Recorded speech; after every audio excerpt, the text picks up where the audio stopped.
productivity of our individual workers and so forth. Chinese wages are going up about 10% a year. Our wages have been pretty stagnant, okay? We have things like natural gas that are lowering costs of production and so forth, and there are a variety of things that are happening that are really reducing the distance between us and the Chinese. Now, does that mean the snow belt north is going to recover the way it used to be in, let's say, 1960? No, but it does mean that there are a bunch of things that we can be competitive on, whether it's somebody like steel or certain defense-related kinds of things that we can sell much more effectively than we can in the past. My plea simply is we've got to be realistic about what we can accomplish. And I lived through, you lived through the American century. This century isn't going to be that way. But we can make it better than it would have been by doing some intelligent things.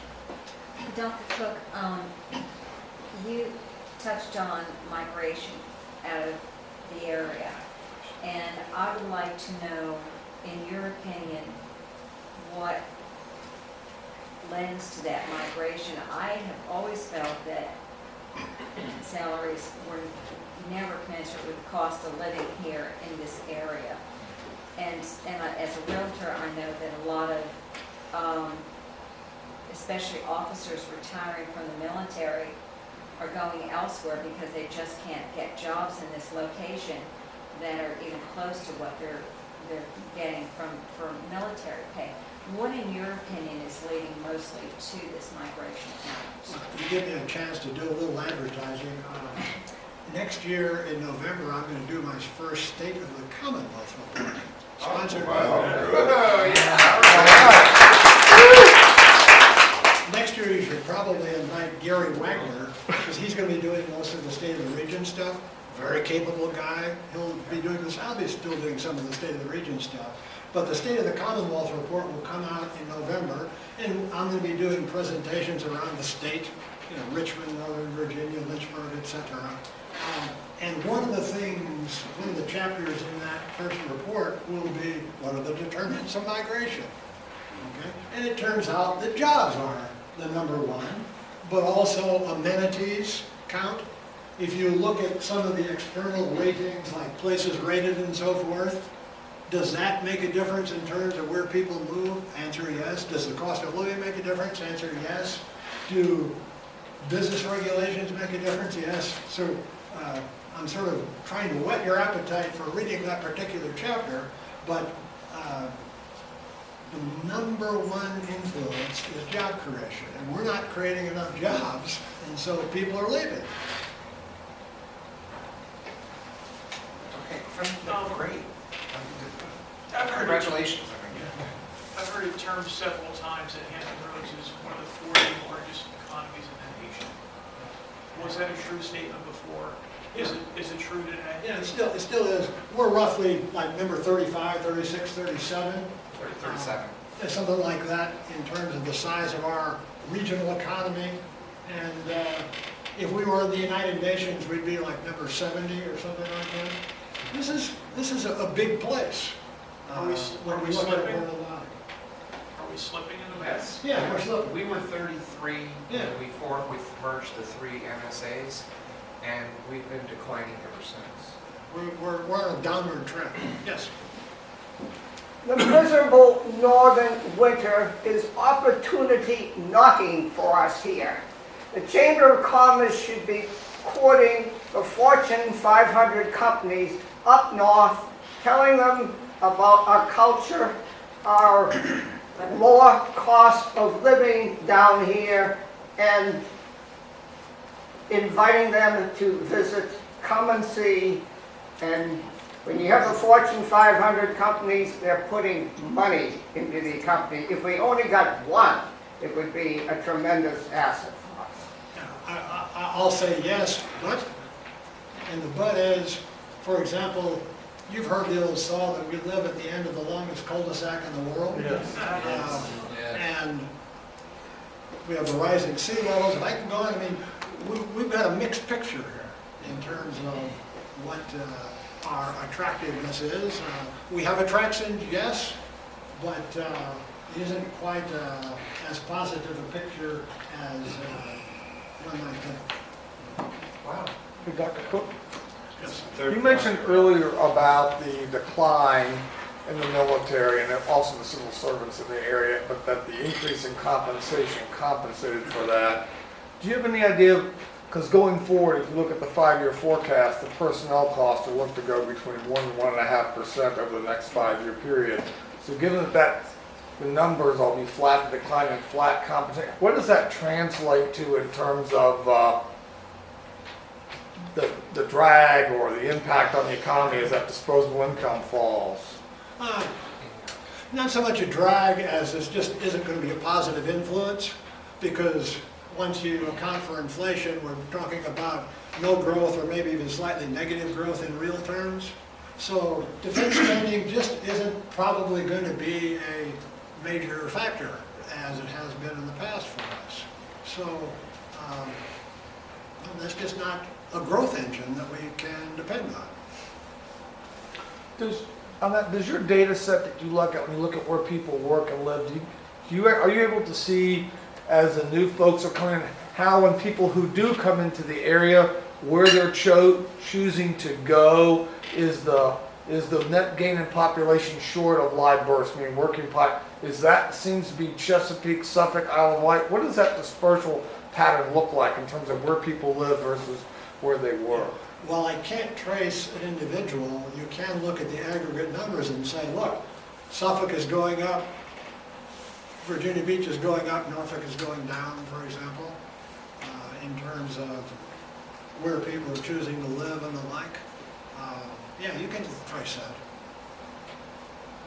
I quickly mention, I'm just sort of signed up to do a little project for the Hampton Roads Economic Development Alliance, which has been struggling. They've had a change in leadership, and it's not quite clear that maybe even 5 years from now they'll exist.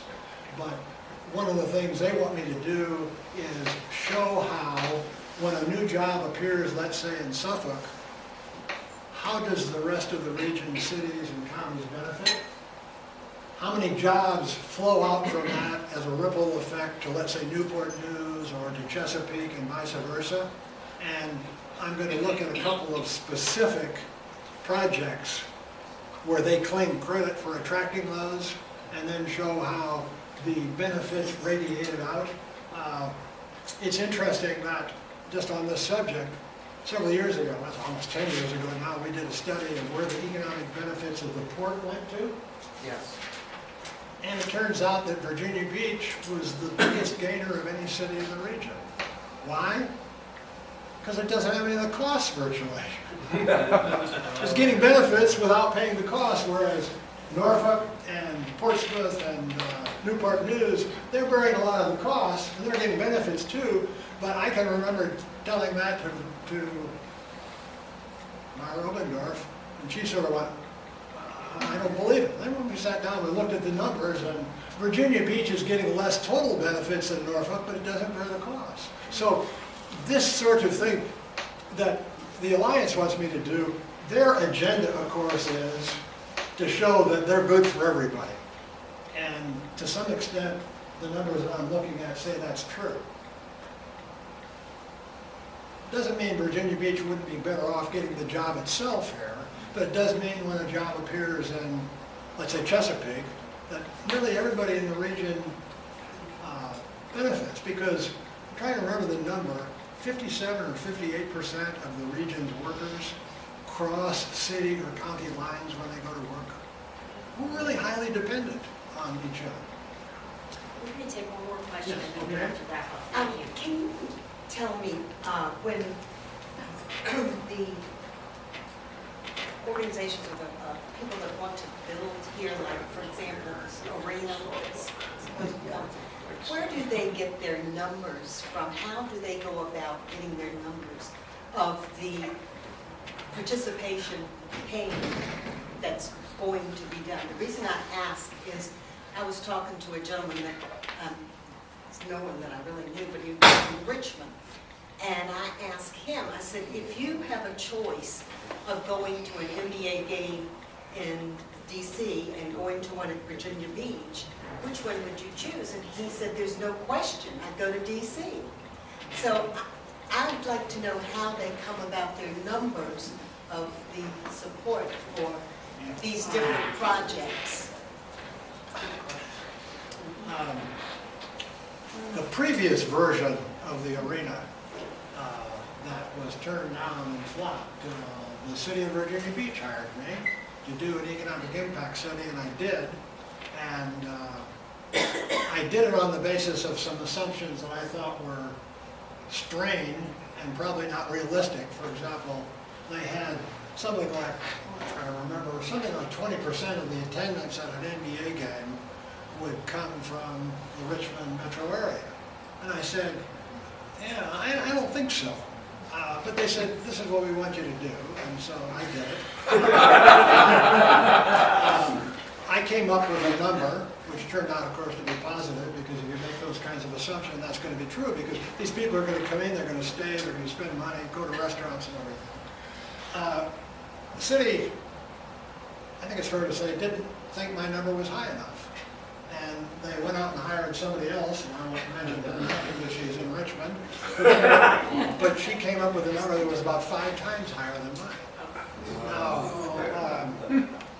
that's the number they distributed, but anyway, that project didn't happen. The current project pretty clearly is a better deal than the previous project. Whether it's a good deal, I can't tell because I haven't seen the numbers, but basically, to generate attendance estimates, they say, what kind of events could we hold?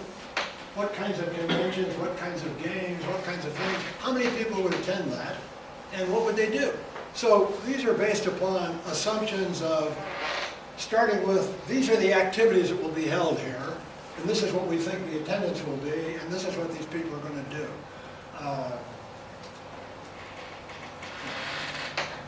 This isn't, something like being handed down from Moses on the Mount. I mean, these are guesstimates and approximations. And in that first instance, I just thought that the city's assumptions were off by a huge amount. And this time, I haven't seen the numbers. Nobody has given me any of the numbers, so I can't say. All I can say is this is a much better deal than the previous one. I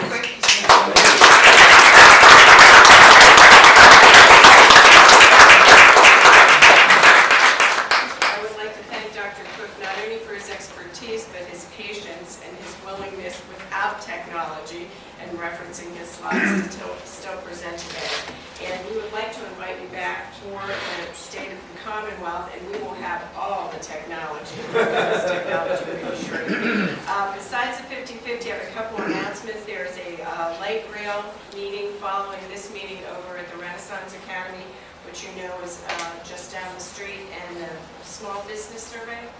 Yeah, real quickly, Marlene. In fact, Councilman Dyer has initiated a small business subcommittee as part of process improvement, and we've heard how important small business is and the competition for it. There's actually a survey that's out that if you do own a small business or you know someone who owns a small business, we strongly encourage you to have them go on. It's 5 to 10 minutes for the survey, but they're really looking at we are looking at trying to figure out what we can do to improve the business climate, to help small businesses grow, to move here so we can grow our economy.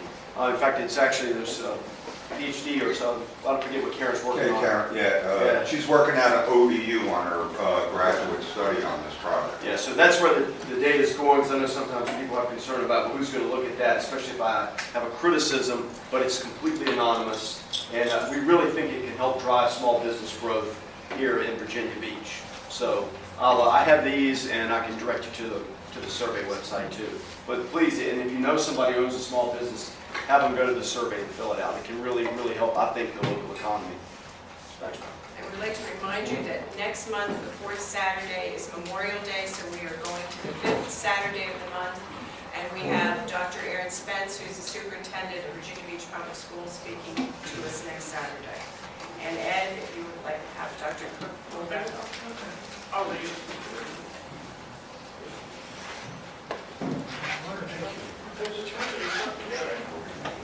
Okay, 9249. Here's one. 6'5". That's me. It's not me.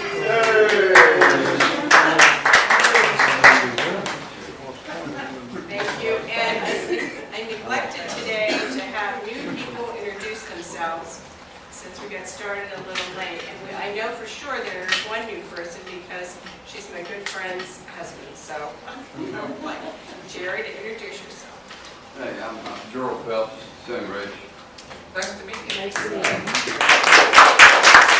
Usually we make them say how they got here. So Jerry, you have to share with us, how is it that you joined us?